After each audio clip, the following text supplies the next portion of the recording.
कोल्हापूर जिल्ह्याला वादळी वाऱ्यासह अवकाळी पावसाचा तडाखा, अनेक ठिकाणी गारपीट. पुढील 2 दिवसही अवकाळी पावसाचा अंदाज.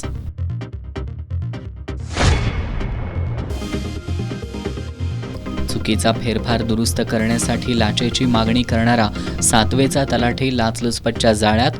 कोडोली पोलीस ठाण्यात गुन्हा दाखल.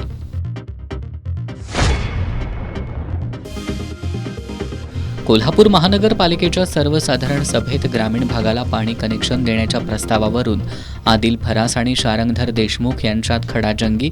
सभेला उशिरा येणाऱ्या नगरसचिव सुनील बिद्रे यांच्या निलंबनाची विरोधी पक्षनेते राजेश लाटकर यांची मागणी.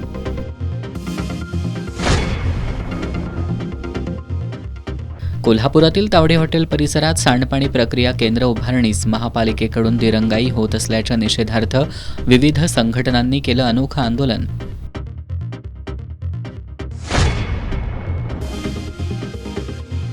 आणि जरगनगरच्या शाळेत प्रवेशासाठी 24 तास अगोदर म्हणजेच पहाटे 5 वाजल्यापासूनच पालकांनी लावल्या रांगा.